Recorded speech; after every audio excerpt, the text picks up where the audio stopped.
ദിവ്യകാരുണ്യത്തിൽ ഉണ്ണീശോ പ്രത്യക്ഷപ്പെട്ട ഒരു അത്ഭുതത്തെക്കുറിച്ച് കേട്ടിട്ടുണ്ടോ? തെക്കേ അമേരിക്കയിലാണ് ഈ അത്ഭുതം സംഭവിച്ചത്. Chronicle of the Eucharist miracle of eastern എന്ന രേഖ പ്രകാരം ഗവേഷകനായ പ്രൊഫസർ കാർലോസ് മിലോൺസ് കാരിലോയുടെ അഭിപ്രായത്തിൽ 1649 ജനുവരി 19 ഇക്വഡോറിലെ കീറ്റോയിൽ വിശുദ്ധ കുർബാന സൂക്ഷിച്ച പാത്രം മോഷ്ടിക്കപ്പെടുകയും തിരുവോസ്തികൾ നിലത്തിട്ട് ചവിട്ടപ്പെടുകയും ചെയ്തു. ഇതിന്റെ പ്രായശ്ചിത്തമെന്നോണമാണ് പെറുവിലെ ഈറ്റനിൽ ഈ അത്ഭുതം നടന്നതെന്ന് വിശ്വസിക്കപ്പെടുന്നു.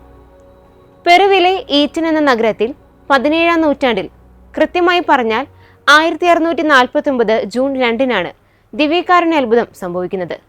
ഈറ്റനിലെ സെന്റ് മേരി മാഗ്ദലീന ദേവാലയത്തിൽ കോർപ്പസ് ക്രിസ്റ്റി തിരുനാളിന്റെ തലേന്ന് സന്ധ്യാസമയത്ത് ആരാധനയ്ക്കായി ഉയർത്തിവച്ചിരുന്ന തിരുവോസ്തിയിൽ ഉണ്ണീശോയുടെ രൂപം പ്രത്യക്ഷപ്പെട്ടതായി വിശ്വാസികൾ സാക്ഷ്യപ്പെടുത്തുന്നു.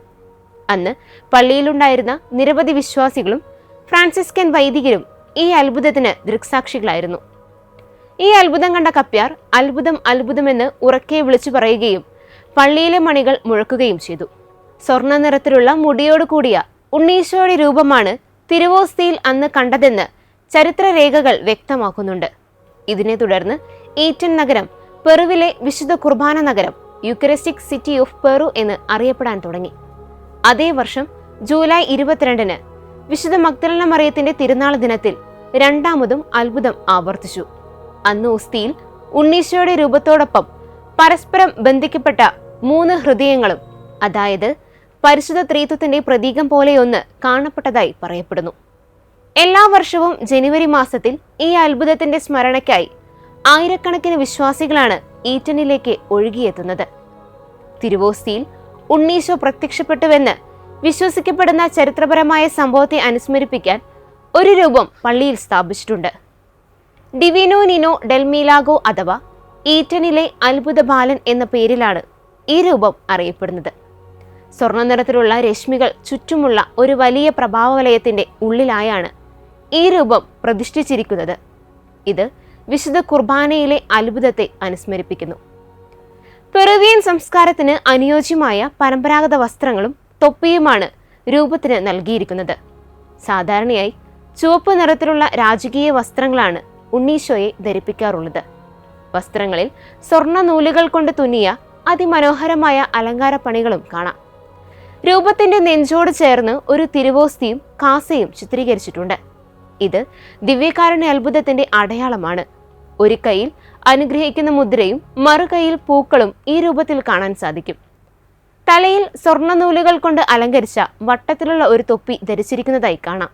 ഇത് പെറുവിലെ പ്രാദേശിക സംസ്കാരവുമായി ചേർത്ത് വെക്കാവുന്ന ഒന്നാണ്. ഈറ്റനിലെ ഈ അത്ഭുത ബാലൻ പെറുവിലെ ജനങ്ങളുടെ വിശ്വാസത്തിന്റെ വലിയൊരു ഭാഗമാണ്. എല്ലാ വർഷവും ജൂലൈ 22-ന് ആയിരക്കണക്കിന് തീർത്ഥാടകർ എത്തുന്ന വലിയൊരു തിരുനാൾ ഇവിടെ ആഘോഷിക്കാറുണ്ട്.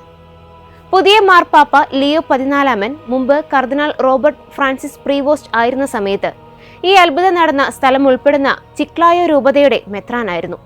2019 അദ്ദേഹം ഈ അത്ഭുതത്തിന് വത്തിക്കാന്റെ ഔദ്യോഗിക അംഗീകാരം തേടി 20,000-ഓളം സാക്ഷ്യപത്രങ്ങൾ സമർപ്പിച്ചിരുന്നു. വിശുദ്ധ കാർലോ അക്വിറ്റീസ് തന്റെ വിശുദ്ധ കുർബാനയുടെ അത്ഭുതങ്ങളുടെ പ്രദർശനത്തിൽ ഈറ്റനിലെ ഈ സംഭവത്തെ ഉൾപ്പെടുത്തിയിട്ടുണ്ട്. ഇത് ഈ അത്ഭുതത്തിന് ആഗോളതലത്തിൽ വലിയ ശ്രദ്ധ നേടിക്കൊടുക്കുന്നതിന് കാരണമായി. 17-ാം നൂറ്റാണ്ടിൽ പെറുവിലെ പോർട്ടോ ഈറ്റൻ ഗ്രാമത്തിൽ നടന്ന വിശുദ്ധ കുർബാനയിലെ ഈ അത്ഭുതത്തിന് വത്തിക്കാന്റെ ഔദ്യോഗിക അംഗീകാരം ലഭിക്കുന്നതിനായി പെറുവിലെ കത്തോലിക്ക സമൂഹം കാത്തിരിക്കുകയാണ്. ലാറ്റിൻ അമേരിക്കയിൽ നിന്നുള്ള ആദ്യ മാർപ്പാപ്പയായ ലിയോ 14 ഈ അത്ഭുതത്തെ ഔദ്യോഗികമായി അംഗീകരിക്കുമെന്നാണ് പെറുവിലെ ജനങ്ങളുടെ വലിയ പ്രതീക്ഷ.